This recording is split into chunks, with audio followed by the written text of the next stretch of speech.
still a good conference for us.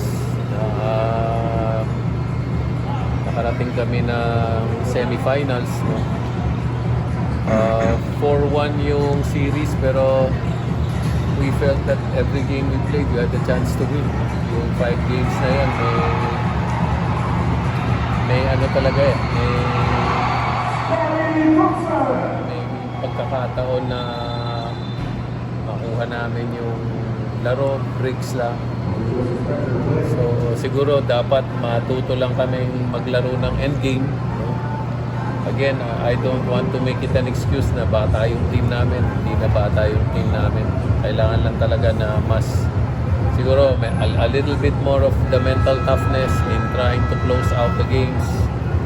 Kanina lumamang kami, pero mga turnovers ang nakasira nung endgame namin. But still, I'm proud of what we have accomplished. Yung import namin pagdating ng semis, even in the quarters, nag-step up siya.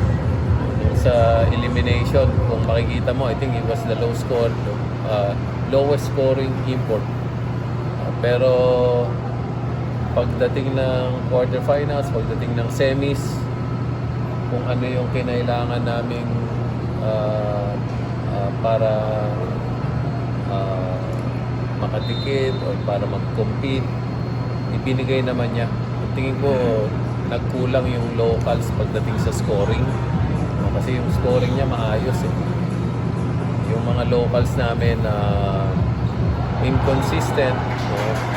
Pero again, as you play in the playoffs, quarters or semis, ito yung mga napakahalagang mga lessons na will make your team better.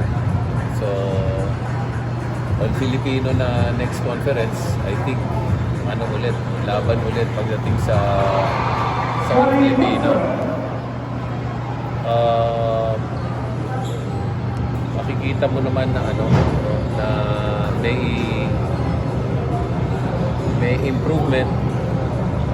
Noong last series namin sa TNT, yes, nanalo kami ng isang laro, pero may mga laro na malayo na natambakan kami. Pero dito sa series na to, lahat ng laro namin may chance kami manalo talagang pagdating ng endgame. Mas veterano lang sila, no, sa pag-finish. So yun lang, no. We're happy with the performance of our import. We're also satisfied with our performance as a team. We will get better, and we are getting better. Pagdating ng All Filipino, tingin ko lalaban ulit kami, makaka-playoffs ulit kami. Of course, we're still looking at ways to improve the team. Magandang i-assess mo yung team base dito sa mga nangyari.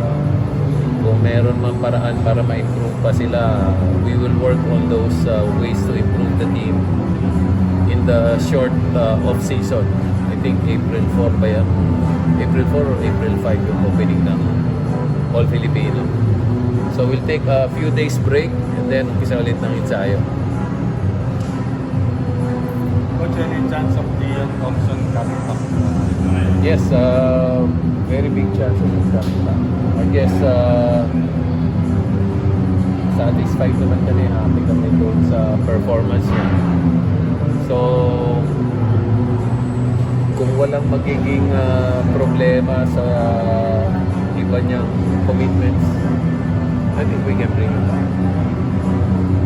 Coach, na-mention nung ginawa ko na masaya nga kayo sa performance ng import, pero yung locals yung medyo pinapos. Yes.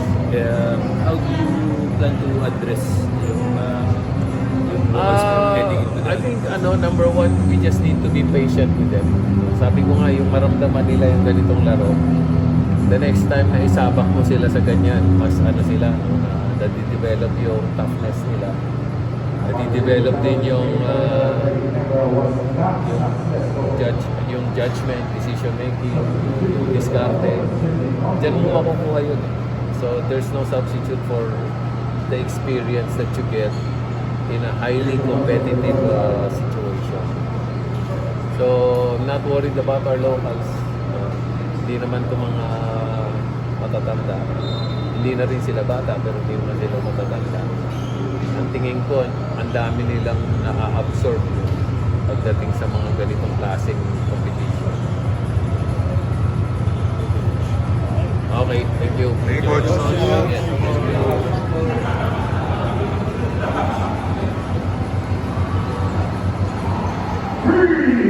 you.